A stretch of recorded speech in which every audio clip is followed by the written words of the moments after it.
Bab 1361. Tuan Johnston, Sir, sudah cukup sopan, jadi Jared dan Nicole hanya bisa menganggukkan kepala tanda setuju.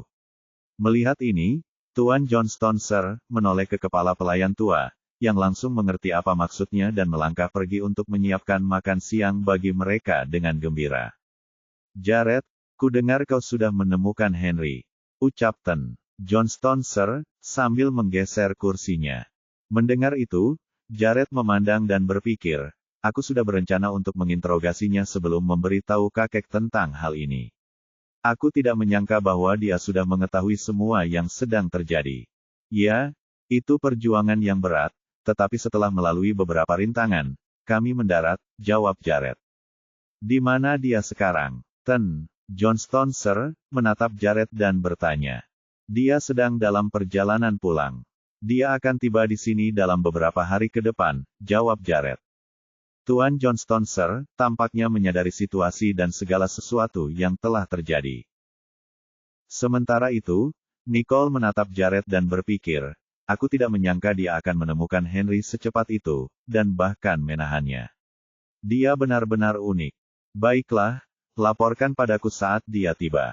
Aku harus menginterogasinya sendiri, kata Ten Johnston, Sir, tidak senang mendengar Henry disebut-sebut. Kakek, jangan terlalu gelisah setelah baru keluar dari rumah sakit. Serahkan saja interogasinya padaku. Jared menatap Tuan Johnston, Sir, dan berkata dengan yakin. Tuan Johnston, Sir, hendak memprotes ketika Nicole tiba-tiba menyela, Tuan Johnston, Sir. Jared mengatakan kepada saya bahwa kondisimu belum stabil, dan itulah sebabnya kamu tidak boleh terlalu marah dengan ini. Situasi ini, atau Anda harus dirawat di rumah sakit lagi jika Anda kambuh. Saya yakin Anda tidak ingin kembali ke sana, bukan? Nicole tahu bahwa Jared ingin menginterogasi Henry sendiri, jadi dia angkat bicara untuk membantu. Tuan Johnston, Sir, memandang Nicole dan berpikir cukup lama. Kemudian, dia menatap Jared dan menggerutu, kalau begitu, aku serahkan interogasinya padamu. Pastikan dia menjelaskan tindakannya dengan jelas dan motifnya. Setelah itu, masukkan dia ke balik jeruji besi seumur hidup. Tuan Johnston, Sir, berpikir dengan marah, sudah cukup buruk bahwa dia ingin membunuhku, tetapi yang tidak dapat ku mengerti adalah bahwa dia adalah anakku sendiri. Aku tidak menyangka bahwa dia akan berubah menjadi orang yang sangat jahat. Baiklah, aku akan melakukan apa yang kau perintahkan. Kau hanya perlu fokus untuk sembuh. Aku akan meminta seseorang untuk melaporkan kepadamu tentang interogasi itu nanti, kata Jared dengan ekspresi serius di wajahnya. Baiklah, kata kakeknya. Ten Johnston, Sir, lalu menoleh ke Nicole. Apa yang telah kamu lakukan akhir-akhir ini, Nicole? Nicole memandang sambil tersenyum dan menjawab, aku sedang meneliti tentang keripik akhir-akhir ini. Keripik? Keripik jenis apa yang kamu butuhkan? Kamu bisa pembelanjaan, kan? Kenapa kamu perlu mencari tahu sendiri tentang keripik? Ten Johnston, Sir, menatap Nicole dengan dahi berkerut. Kakek, kurasa kakek tidak tahu kalau chip yang kita perlukan belum tersedia di pasaran. Karena itu, berpikir aku bisa mencoba membuatnya sendiri. Kalau penelitiannya berhasil, aku bisa mendapat banyak uang darinya, kata Nicole bercanda sementara Ten Johnston, Sir, mendengarkannya dengan saksama, berpikir bahwa chip itu mudah diselidiki. Oh, aku tidak mengira kamu memiliki wawasan yang luas. Puji Tuan Johnston, Sir, sambil merawat. Sebagai tanggapan, dia memandang Tuan Johnston, Sir, dan melontarkan senyum tipis yang sama sekali tidak menunjukkan rasa bangga. Bertemu Nicole adalah anugerah terbesar bagi kami, Jared. Kau harus menghargainya, dan jangan berani-berani kehilangan cucu-cucuku yang berharga, atau aku tidak akan pernah memaafkanmu. Ten Johnston, Sir, menatap Jared dengan tegas. Mendengar lelaki tua itu menemukan cucu-cucunya, wajah Nicole menjadi merah padam, dan dia langsung melirik Jared dengan malu-malu. Jangan khawatir, kakek, aku pasti tidak akan kehilangan cucu-cucumu, kata Jared sambil melirik Nicole. Tuan Johnston, Sir, kemudian bertanya kepada Jared tentang kabar terbaru perusahaan sementara Nicole melanjutkan merangkai 2 karangan bunga besar. Bab 1362. Tak lama kemudian, kepala pelayan tua itu datang, Tuan Johnston, Sir. Makan siang Anda sudah siap. Jared, Nicole, ayo berangkat, kata Ten. Johnston, Sir, sambil melihat ke arah mereka. Nicole segera mendekati Ten. Johnston, Sir, dan membantu menuju ruang makan. Jared dan Nicole kemudian menemani Ten. Johnston, Sir, untuk makan pertama kali setelah kembali ke rumah keluarga Johnston. Jared dan Nicole mengucapkan selamat tinggal kepada Ten. Johnston, Sir, setelah mereka selesai makan. Di dalam mobil, Jared menatap Nicole dan bertanya, apa yang telah kamu lakukan hingga membuatnya begitu menyukaimu? Ini pertama kalinya aku mendengar dia memuji orang lain. Nicole menatap Jared dengan memberi saran sebelum bertanya, apa maksudmu? Apakah kamu tidak senang karena dia sangat menyukaiku? Atau apakah kamu pikir aku sulit disukai? Jared tiba-tiba teringat saat dibombardir dengan pertanyaan-pertanyaan ini. Kenapa kamu tidak bicara lagi? Kamu masih asyik menjelaskan padaku. Nicole menatap Jared dan berkata, tentu saja, aku senang. Selera wanitaku selalu yang terbaik. Mulut Jared melengkung penuh kemenangan. Aku tidak memintamu untuk menyombongkan diri. Aku memintamu untuk memberiku penjelasan. Nicole mengerutkan kening, karena Jared terlalu malu dan sungkan untuk mengutarakan. Baiklah, aku sudah memberikan penjelasannya, dan hanya itu yang kau dapatkan, kata Jared dengan arogan. Menyadari bahwa Jared masih menolak untuk memberikan jawaban langsung, dia tidak melanjutkan. Sebaliknya, dia mengulurkan tangan untuk menyalakan musik dan menaikkan volume. Aku akan kembali ke laboratorium penelitian, kau bisa mengantarku ke sana, kata Nicole dengan nada memerintah tanpa menunggu Jared berbicara. Jared meliriknya sekilas, dan sudut mulut terangkat. Baiklah. Dia lalu menginjak pedal gas dan melaju menuju gedung Golden Coast. Tak lama kemudian, mereka tiba di lobi gedung Golden Coast. Saat itu, Jared menoleh ke arah Nicole dan berkata, kita sudah sampai. Nicole berbalik dan hendak turun dari mobil ketika Jared bertanya, bolehkah aku datang menjemputmu nanti? Tentu, jawab Nicole lembut, lalu menutup pintu dan berjalan masuk ke dalam gedung. Jared memperhatikan saat Nicole masuk, sebelum melaju ke markasnya.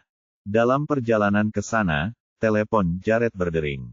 Tuan Johnston, saya ingin pergi mengambil anggur merah sebentar. Apakah Anda sedang berada di kantor pusat sekarang? Suara Fiorella terdengar dari pengerasan suara. Ya, jawabnya. Baiklah, sampai ketemu sebentar lagi. Fiorella tersenyum dan menutup telepon. Tidak lama setelah Jared tiba di kantor, Max menghampirinya dan berkata, Tuan Johnston, orang yang bertugas mengawal Henry disergap dalam perjalanan. Saya tidak bisa menghubunginya sekarang. Jared menghentikan langkahnya dan menatap Max dengan alis berkerut. Kirim seseorang untuk menangkapnya sekarang juga. Kita harus membawa Henry kembali dengan cara apapun. Kita tidak boleh membiarkan lolos lagi. Baiklah, Tuan. Max berbalik dan pergi untuk menangani masalah itu. Jared berjalan menuju lift pribadinya dan menekan tombol untuk menurunkannya. Tiba-tiba terdengar suara ditemukan dari beberapa meter jauhnya. Jared mengikuti sumber dan arah suara itu dan melihat bahwa itu adalah Fiorella, yang sedang berjalan ke arahnya. Kurasa aku tidak punya pilihan selain menunggunya, pikirnya sambil menunggu. Fiorella kemudian berjalan santai dan berdiri di samping Jared. Aku tidak menyangka akan bertemu denganmu di lobi. Sungguh suatu kebetulan. Fiorella benar-benar gembira melihat Jared. Sudah lama saya tidak bertemu dengannya, tidak ada gunanya proyek ini. Bagaimana kamu bisa sampai di sana secepatnya? Jared bertanya pada Fiorella dengan ekspresi terkejut. Bab 1363. Sebenarnya, aku sudah cukup dekat saat aku memanggil, jadi aku datang ke sini secepat yang kubisa. Fiorella menjelaskan sambil menatapnya. Oh, jadi begitu ya, kata Jared, setelah mengerti apa yang terjadi setelah mendengarnya. Saya rasa Anda baru saja tiba, Tuan Johnston. Tapi bukankah Anda mengatakan bahwa Anda sedang berada di kantor ketika kita berbicara di telepon? Fiorella menatap Jared dengan mata tajam. Saya sudah di kantor, tapi saya harus keluar untuk mengurus beberapa keperluan, kata Jared santai. Oh, Fiorella bergumam ketika menyadari hal itu. Dan ketika pintu lift terbuka, Jared keluar diikuti Fiorella, dan bersama-sama, mereka memasuki kantor. Anggur Anda ada di sana, Nona Fisher. Saya akan meminta seseorang untuk membawanya keluar untuk Anda, kata Jared sambil menunjuk ke kotak anggur di sebelah kanan. Terima kasih, tapi tidak apa-apa, Tuan Johnston. Saya akan meminta seseorang untuk mengeluarkannya dari sini saat saya pergi, kata Fiorella, mengisyaratkan bahwa dia tidak akan pergi dalam waktu dekat. Baiklah, santai saja dan anggap rumah sendiri. Aku akan meminta asistenku membuatkanmu secangkir kopi. Jared menghampiri mejanya, mengangkat telepon, dan menghubungi saluran internal asistennya. Saya terkesan, Tuan Johnston. Anda mulai mengingat preferensi saya sekarang. Fiorella menatapnya, matanya berbinar saat memujinya. Nona Fisher, Anda sudah ke sini beberapa kali, jadi wajar saja jika saya tidak bisa mengingatnya, kata Jared, menyiratkan bahwa dia sengaja tidak mengingat kesukaan Nona Fisher. Meski begitu, Fiorella tidak merasa terganggu. Dia duduk di sofa di seberang Jared dan mengambil majalah untuk dibaca. Tuan Johnston, apakah Anda juga suka membaca majalah? Tanyanya tanpa berpikir. Tidak, pembantuku menyiapkannya agar para tamu bisa membacanya, jawab Jared santai. Ngomong-ngomong, bagaimana dengan proyek energi hijau, Nona Fisher? Jared tiba-tiba bertanya. Sebagai tanggapan, Fiorella meletakkan majalah itu, lalu menatap Jared dan berkata, saya sangat sibuk akhir-akhir ini, dan sudah lama tidak beristirahat. Kapan Anda akan datang untuk membantu saya, Tuan Johnston? Fiorella kemudian menatap mata Jared. Entah mengapa dia menantikan jawaban yang ingin didengarnya. Bukankah aku sudah mengirim seorang karyawan yang cukup cakap untuk membantumu? Ada apa? Apakah orang itu tidak cukup baik untuk pekerjaan itu? Apa kau ingin aku mengirimmu yang lain? Jared meliriknya sekilas dan terus membuka dokumen di tangannya. Kirimkan aku satu lagi. Lupakan saja. Aku akan menunggumu datang dan membantuku. Fiorella mengungkapkan keinginannya lagi. Jared menahan jawabannya dan malah membenamkan wajahnya di tumpukan dokumen. Kemudian, Fiorella berjalan ke meja Jared dengan majalah di tangan. Anda telah bekerja keras setiap hari. Apakah Anda tidak lelah, Tuan Johnston? Fiorella bertanya dengan santai untuk memulai percakapan dengannya. Untungnya, aku sudah terbiasa, kata Jared, dan begitu dia mengangkat kepalanya, dia sudah ada di depannya. Apakah kopinya sudah disajikan untukmu? Jared memberi isyarat dan hendak mengangkat teleponnya untuk menelepon lagi. Tidak, aku hanya datang untuk duduk. Pemandangan di sini lebih bagus dibandingkan dengan pemandangan di sofa, kata Fiorella dengan tegas. Jared melirik sofa di belakangnya. Ia tidak keberatan, karena ia bisa duduk di mana saja yang ia suka. Tuan Johnston, di mana Anda membeli pena ini? Pena ini sangat indah. Mata Fiorella tertuju pada pena di tangan Jared. Pasti sudah disiapkan oleh asistennya. Apakah Anda ingin saya meminta asisten untuk menyiapkannya? Jared menatap Fiorella dan menawarkan. Tidak, terima kasih. Aku tidak sering menggunakan pulpen. Tapi menurutku kamu terlihat sangat elegan saat menggunakan pulpen. Kata Fiorella, memberinya pujian tersirat. Mendengar ini, Jared menahan muntahnya. Jadi, dia menungguku. Ngomong-ngomong, saya akan mengadakan resepsi pribadi di Cosmo Pavilion besok malam, Tuan Johnston.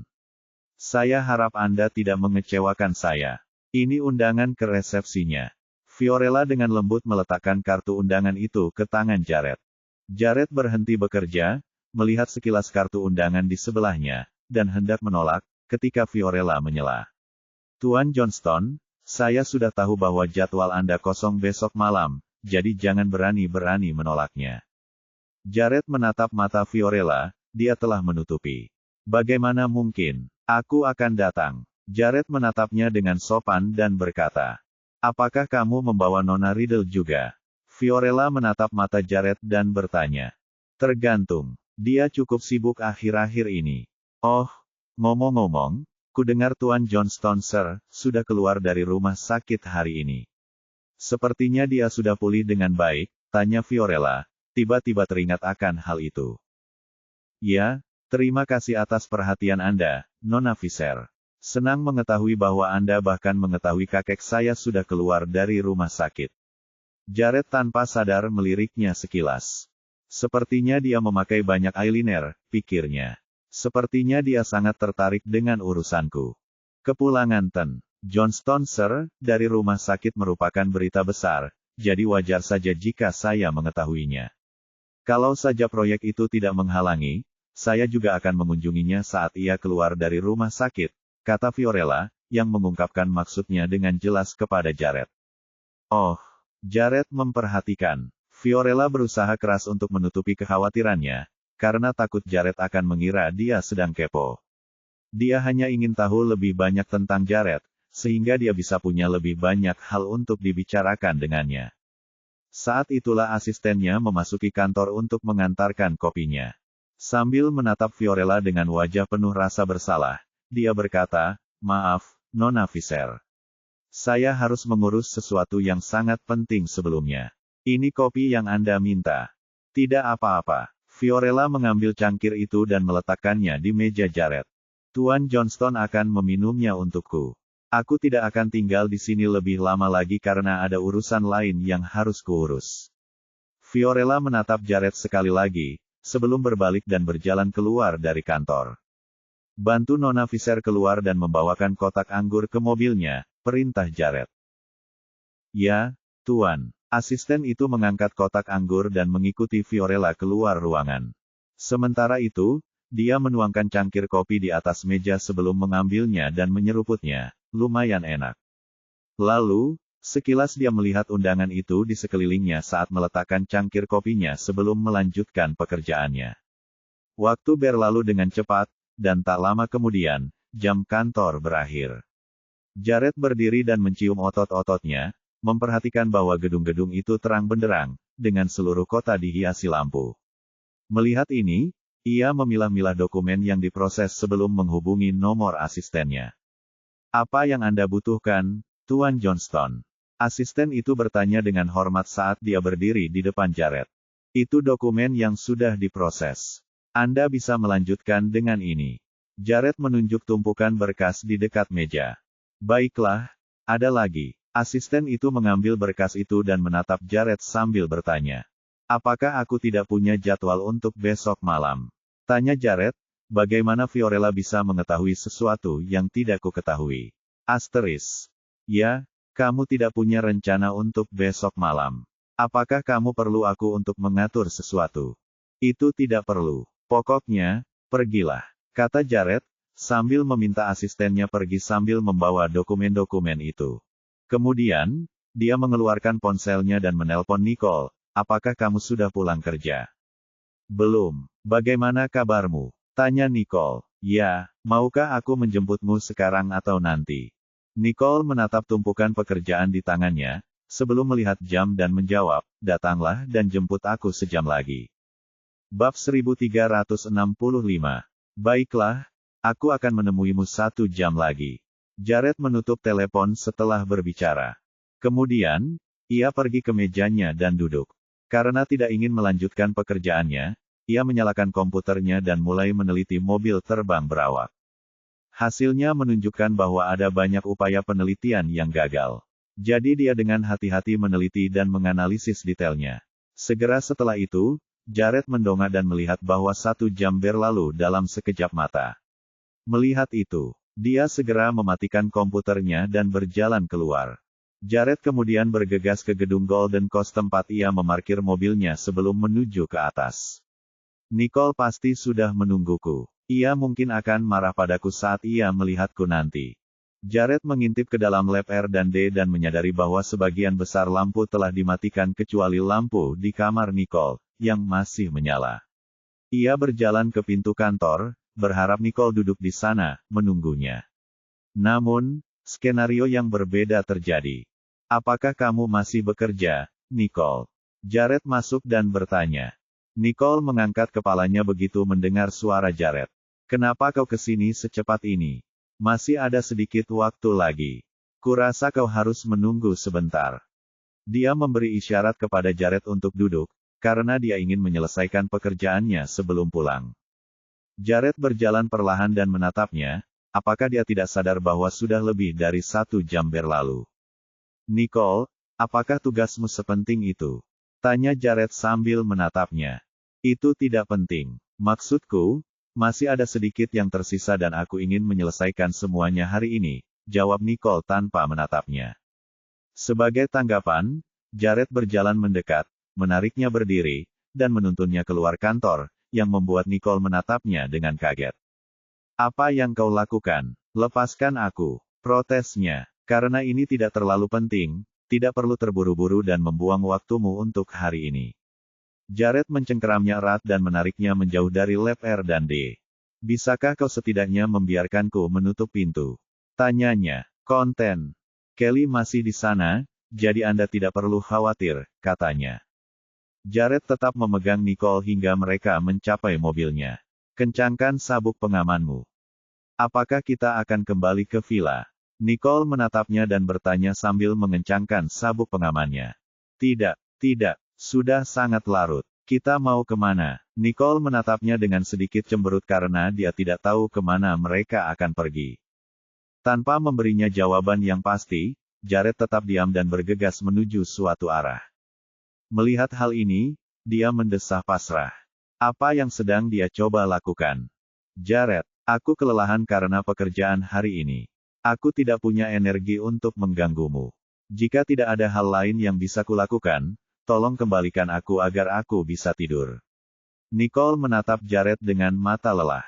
Bermain-main denganku. Kapan kita pernah melakukan itu? Ini lucu sekali, pikir Jared dalam hati. Jangan khawatir, itu tidak akan membuatmu semakin lelah. Kau akan tahu saat kita sampai, Jared meyakinkan. Baiklah, bangunkan aku saat kita sampai. Aku akan mengistirahatkan mataku sebentar. Nicole menutup matanya dan tidur sebentar. Tersenyum. Jared meliriknya dan berpikir, dia bekerja sangat keras dalam pekerjaannya. Tak lama kemudian, mereka berhenti di luar sebuah klub, dan saat mobil berhenti, Jared menatap Nicole dan menepuknya pelan. Kita sudah sampai, Nicole. Nicole perlahan membuka matanya yang kabur dan melihat keluar jendela. Kita sudah sampai. Ya, ayo keluar dari mobil, kata Jared. Bab 1366. Setelah keluar dari mobil, Nicole memandang Jared dan bertanya, mengapa kamu membawaku ke tempat seperti ini? Aku sudah sangat lelah dan dia malah mengajakku ke pesta. Pikirnya, dari sekian banyak hari yang bisa dia ajak ke sini dan dia malah memilih untuk mengajakku ke sini hari ini.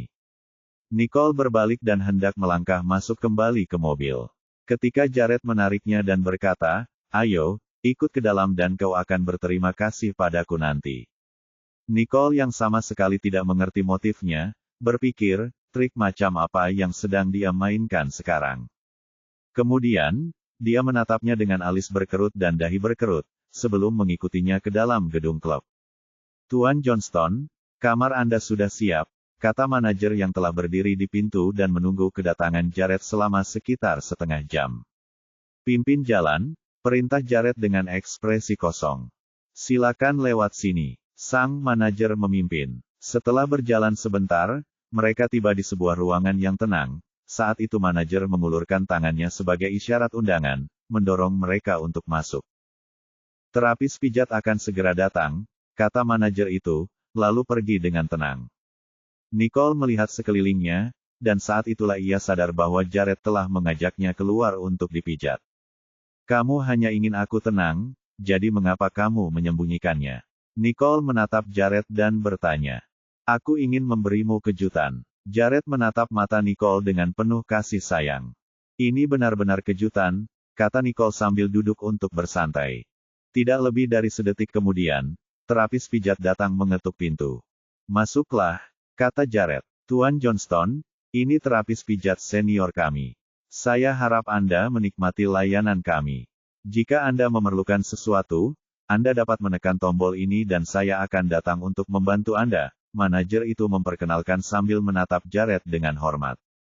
Baiklah, sahut Jared, kemudian kedua terapis pijat itu mulai memijat keduanya. Bagaimana, apakah ini menghilangkan rasa lelahmu? Jared menoleh ke arahnya dan bertanya. Tempat ini lumayan juga, kayaknya udah lama banget nggak dipijat. kata Nicole, puas. Saya akan mendaftarkanmu sebagai anggota jika itu tidak apa-apa, katanya. Dengan begitu, kamu bisa datang kapanpun kamu butuh bersantai. Itu tidak perlu. Menurutku itu agak membatasi. Aku lebih suka datang kapanpun aku mau, kata Nicole, tidak ingin terikat oleh kartu anggota. Mendapatkan kartu hanya untuk kenyamanan. Tidak ada batasan berapa kali pijat yang bisa Anda dapatkan, Jared menjelaskan kepadanya. Benarkah? Kurasa tidak apa-apa, katanya. Nikmatilah selagi bisa, jawabnya. Nanti aku ajak kamu keluar untuk makan sesuatu. Jared memejamkan mata setelah berbicara sambil menikmati momen itu. Nicole melakukan hal yang sama dan tertidur. Terapis pijat itu pergi setelah 20 menit. Jared perlahan membuka matanya dan hendak bertanya apakah Nicole ingin makan malam, tetapi ketika dia melihat ke arah Nicole, dia melihat Nicole tertidur lelap, jadi dia membiarkannya beristirahat. Setelah 1 jam, dia perlahan terbangun dan mendapati Jared sedang menatapnya. Apakah aku tertidur? Jared mengangguk, kamu tidur selama 1 jam. 1 jam. Nicole perlahan duduk dan melihat jam, lalu berseru. Apakah aku benar-benar tidur selama itu? Kenapa kau tidak membangunkanku? Aku melihatmu tidur begitu nyenyak, dan aku ingin kau beristirahat lebih lama lagi, kata Jared dengan ekspresi gugup di wajahnya. Nicole, bukankah ada orang lain yang bekerja denganmu di chip ini? Kenapa kau selalu kelelahan? Tanyanya. Sejujurnya, saya sibuk karena ada banyak hal berbeda yang perlu diselesaikan, jelas Nicole. Baiklah, bagaimana kalau aku memanggil beberapa teknisi besok untuk membantumu? Tawar Jared, tidak ingin Nicole bekerja terlalu keras. Tentu saja, aku memang berencana untuk merekrut lebih banyak orang. Dia setuju, karena kedua ide mereka sejalan satu sama lain. Nicole lalu duduk, menatap Jared, dan berkata, karena kita sudah istirahat, bagaimana kalau kita cari sesuatu untuk dimakan? Ya, bab 1367. Jared dan Nicole kemudian berjalan-jalan ke restoran dekat tempat pijat bersama dan memesan makanan mereka. Nicole, ada resepsi besok malam. Apakah kamu bisa datang? Jared menatap Nicole dan bertanya. Besok malam, Nicole berpikir sejenak. Sepertinya kamu tidak punya waktu, katanya. Seorang temanku telah mengundangku. Kau butuh teman dansa. Nicole menatap Jared dan bertanya. Baiklah, karena kau tidak punya waktu, lupakan saja. Kata Jared, hanya ingin memastikan bahwa akan lebih baik jika kedua wanita itu tidak bertemu. Bagaimana kalau mencoba hidangan khas ini? Tanya Jared sambil memotong sepotong daging steak dan menyerahkannya kepada Nicole. Rasanya tidak buruk sama sekali, komentar Nicole setelah menggigitnya. Nicole pergi ke laboratorium R&D keesokan harinya seperti biasa, sementara Jared pergi ke kantornya setelah mengantarnya. Karena khawatir dengan operasi untuk menangkap kembali Henry, ia menelepon Max. Bagaimana kabarnya? Orang-orang kami telah menemukan Henry, tetapi di antara orang-orang yang mengawalnya kembali ke sini sebelumnya, hanya ada satu yang selamat, Max melaporkan dengan berat hati. Sampaikan belasungkawa dan sejumlah uang sebagai kompensasi kepada keluarga. Setelah itu, bawa Henry kembali secepatnya. Teriak Jared. Ya, Tuan. Jared menutup telepon saat Klaus masuk. Tuan Johnston, operasi di pabrik bacon sekarang sudah kembali berjalan lancar. Tidak ada yang aneh terjadi sampai sekarang. Kau kembali tepat waktu, kata Jared. Ada sesuatu yang perlu kau selidiki. Ya, Tuan. Klaus mengambil materi-materi itu dan pergi dengan sikap hormat. Di ujung lain, Joyce McCarthy berada di pusat kebugaran bersama pemilik restoran. Kau tidak melihat ada orang yang mengikutimu ke sini, kan? Tanya Joyce waspada. Tidak. Joyce McCarthy kemudian membawanya ke ruang pelatihan pribadi untuk diinterogasi lebih lanjut. Kontak kita sebelumnya gagal menjalankan tugasnya. Apakah Anda menemukan kandidat yang potensial? Joyce bertanya kepada pemilik restoran, matanya penuh dengan kedengkian. Saya sudah menemukan satu. Dia pasti bisa melakukan pekerjaan dengan sangat baik. Pria itu menatap Joyce dan melaporkan dengan senyum di wajahnya. Apakah kamu sudah membuat rencana kapan kamu akan melakukannya? Tanya Joyce. Belum. Saya menunggu pesanan Anda, jawab pemilik dengan rendah hati. Kali ini, kita tidak boleh menggunakan metode yang sama. Kita harus mengubah pendekatan kita. Aku ingin lebih dari sekadar membuat hidup Nicole seperti neraka, kata Joyce dengan kejam. Ya, saya mengerti, ucap pria itu. Ingat, kau harus berhasil dengan cara apapun. Kalau tidak, kau tidak akan pernah melihatku lagi. Joyce melotot padanya dengan matanya yang gelap, tatapannya begitu tajam sehingga tampak seolah-olah bisa menembus lubang di tubuhnya. Ya, Bu, katanya. Anda diberhentikan, Joyce mengakhiri. Ya, Bu, ulangnya. Pemilik restoran itu langsung pergi dengan ketakutan, sementara Joyce mulai berolahraga sendirian di ruang kebugaran. Bentuk tubuhnya terlihat jelas dan berotot. Saat senja mulai turun, para tokoh bisnis dan sosialita mulai keluar dari mobil mereka di pintu masuk Cosmo Pavilion, sebelum melangkah masuk ke lobi. Banyak wanita yang diam-diam terpikat oleh Jared hadir di acara itu, dan karena mereka tahu bahwa Jared akan muncul malam ini, mereka mengenakan riasan yang sangat cantik untuk memberi kesan. Namun, di pesta itu, gaun Fiorella yang indah mendominasi pemandangan dan menarik perhatian hadirin. Menyadari fakta ini, dia berpikir, tidak seorang pun akan mencuri perhatianku malam ini. Dia melihat sekeliling, menyadari bahwa Jared belum datang. Tiba-tiba, sebuah sosok mendekatinya. Wah, bukankah Anda berpakaian sangat rapi, Nona Fisher? Komentar Tuan Russell sambil mengamati tubuh Fiorella. Apa maksud Anda dengan itu, Tuan Russell? Apakah saya tidak cukup seksi dan cantik dengan pakaian saya yang biasa? Fiorella bertanya kepadanya dengan tatapan kosong.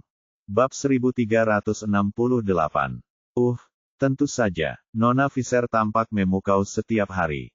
Izinkan saya menebusnya dengan menghabiskan gelas ini. Tuan Russell memiringkan gelasnya dan meneguk anggur di tangannya. Nona Fisher adalah salah satu wanita cantik paling terkenal di sini. Saya rasa Tuan Russell harus menghukum dirinya sendiri dengan 2 cangkir. Tuan Irwin menghampiri mereka saat ia mendengar percakapan mereka. Tuan Russell benar-benar tahu sopan santun. Fiorella menatap Tuan Irwin dan tersenyum tipis, karena dia telah menarik perhatiannya. Apakah ada hal penting yang perlu Anda umumkan di resepsi hari ini, Nona Fisher? Tanya Tuan Irwin. Tidak ada yang bisa saya sembunyikan dari Anda, Tuan Irwin.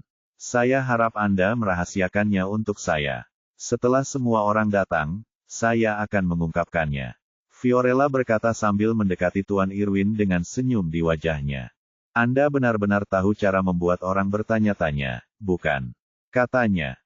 Bagaimana kalau kita bersulang? Tuan Irwin mengangkat alisnya dan berkata sambil menatap Fiorella. Bahkan jika kau tidak bertanya, aku akan tetap memulai bersulang denganmu. Fiorella mengambil segelas anggur dan memukulkan gelasnya ke gelas itu. Tuan Irwin, setelah itu keduanya minum dengan gembira. Pada saat yang sama, pintu masuk aula resepsi mengundang sorak-sorai sekelompok gadis. Tuan Irwin menoleh dan mengeluh, anak muda zaman sekarang berteriak setiap kali mereka menemukan hal-hal kecil. Itu benar-benar menjengkelkan. Fiorella menatap Tuan Irwin dan berkata, "Yah, Anda tidak begitu tahu bagaimana menikmati kegembiraan, tetapi Anda tetap datang. Daerah di sana lebih tenang. Anda bisa bersantai di sana sementara saya akan menyapa para tamu. Aku akan kembali untuk menemanimu nanti." Baiklah, kalau begitu aku akan menunggumu di sana, kata Ten Irwin, dan dengan ditemani Ten Russell, mereka berjalan menuju tempat yang lebih tenang. Sambil tersenyum, Fiorella memperhatikan saat Ten Irwin berjalan pergi, lalu dia berbalik dan menuju pintu masuk. Siapakah yang menyebabkan orang banyak bersorak? Tanyanya pada dirinya sendiri. Sebelum Fiorella bisa mencapai pintu, dia melihat Jared dikelilingi oleh sekelompok wanita muda.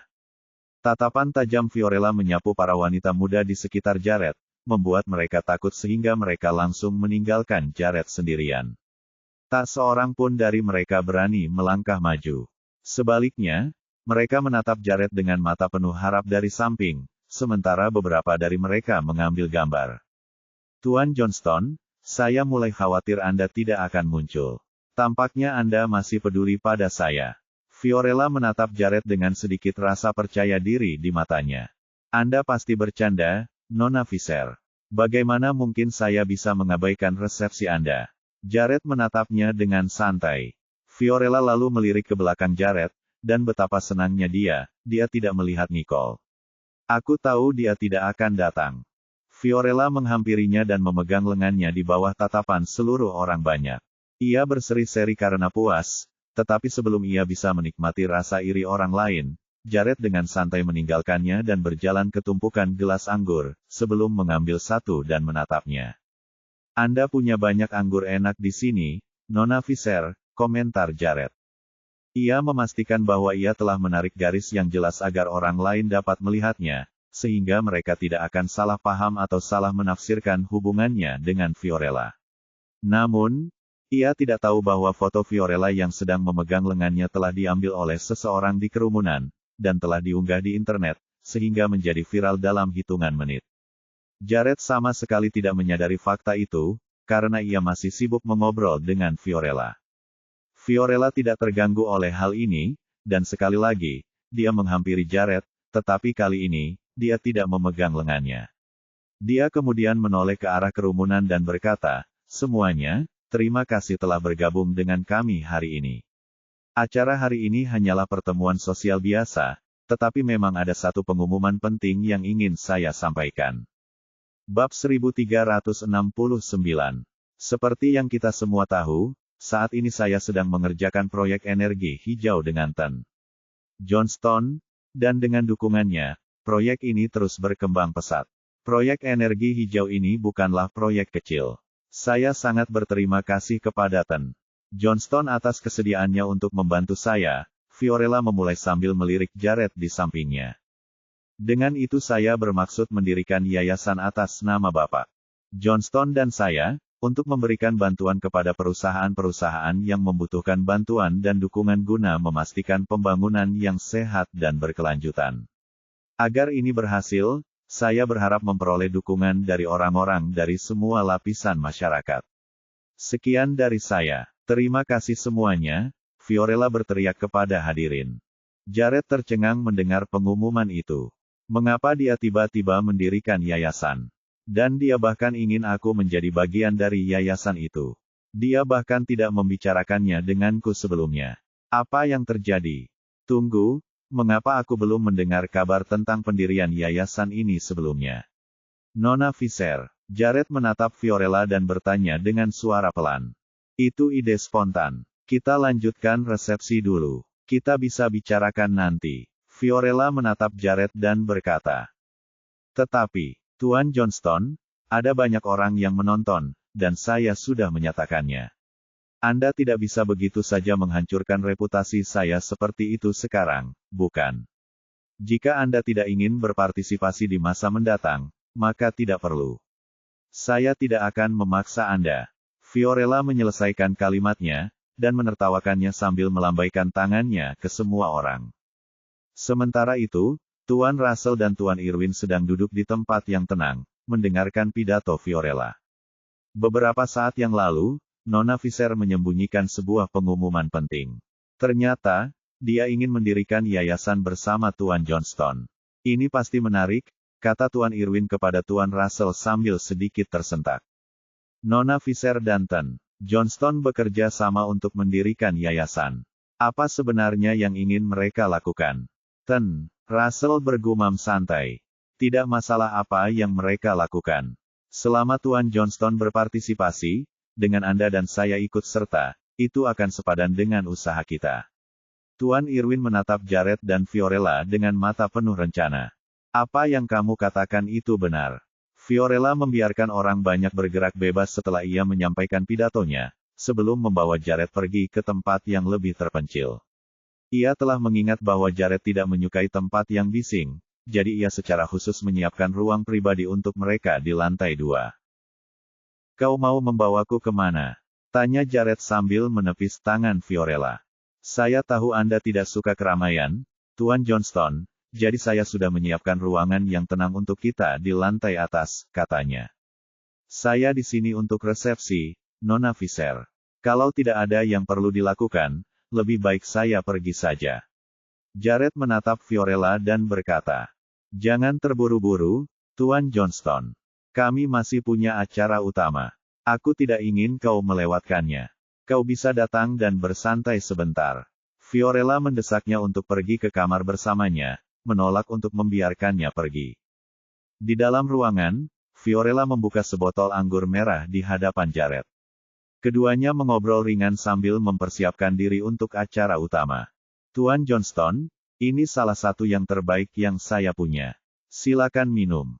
Fiorella berkata sambil mengambil botol dan menuangkan segelas untuk Jared. Jared mengambil gelas anggur dan memeriksanya. Dia baru saja membuka botolnya, jadi seharusnya tidak ada masalah.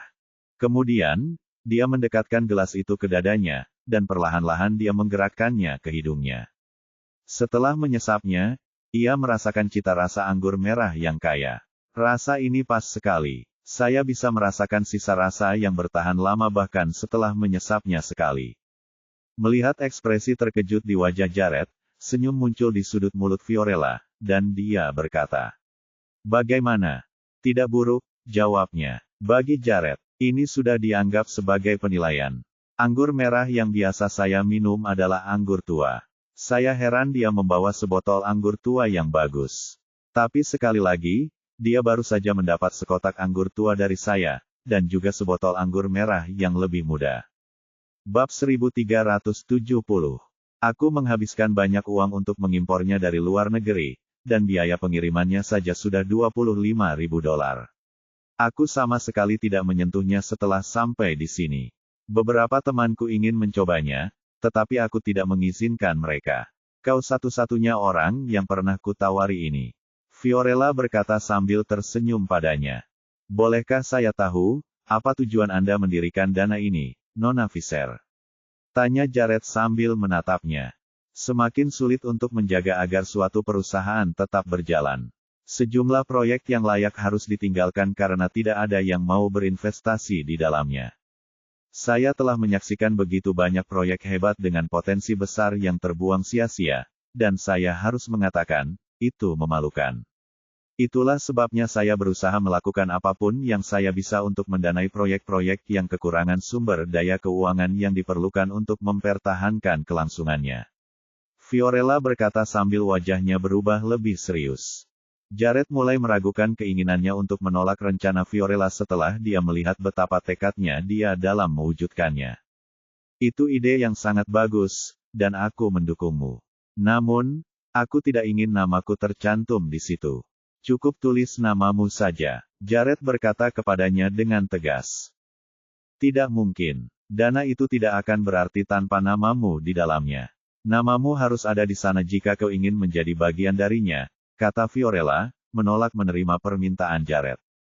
Aku tidak punya pilihan selain menolaknya mentah-mentah jika kau bersikeras, protes Jared. Ia tidak keberatan mengeluarkan uangnya demi yayasan, tetapi ia tidak mau menjadi mitra Fiorella, karena sifat dana tersebut tidak akan sama lagi. Selain itu, masyarakat juga akan membuat keributan karenanya. Jangan bicarakan ini sekarang, katanya. Tidak banyak yang bisa diperoleh dengan melanjutkan pembicaraan ini sebelum dana tersebut terbentuk. Selamat untuk Anda, Tuan Johnston. Terima kasih telah meluangkan begitu banyak waktu berharga Anda untuk acara ini. Hari saya menjadi jauh lebih berarti dengan kehadiran Anda malam ini. Fiorella mengangkat gelasnya dan menempelkannya ke gelas Jared. Lalu, dia menyesap minumannya. Jared juga minum dari gelasnya sebelum menatap Fiorella dan bertanya, berapa banyak waktu yang tersisa sebelum acara utama? Aku harus minta maaf jika harus menunggu lama. Tidak akan lama. Aku yakin seseorang akan segera memberitahu kita tentang hal itu. Fiorella mengisi gelas Jared sebelum mengetukkan gelasnya ke gelas Jared. Tuan Johnston, Anda harus menghargai hal-hal baik seperti ini, katanya, lalu menghabiskan gelasnya dalam sekali teguk. Nona Fisher, Jared hendak menghentikannya, tetapi sudah terlambat. Fiorella meletakkan gelasnya, berdiri, dan melangkah ke dinding sebelah kanan. Kemudian, dia menyalakan musik di ruangan itu dan menatap Jared dengan senyum genit. Maukah kau bergabung denganku untuk berdansa selagi masih ada waktu? Fiorella menatap Jared dengan matanya yang berbinar. Jared mengangkat lengannya untuk melonggarkan dasinya, sementara Fiorella langsung menghampirinya. Jared bersandar secara naluriah. Namun begitu dia melakukannya, dia jatuh kembali ke tempat tidur di belakangnya.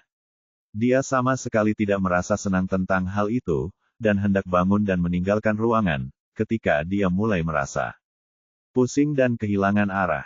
Sampai sekarang, dia hampir tidak bisa mengumpulkan tenaga untuk menopang dirinya di tempat tidur.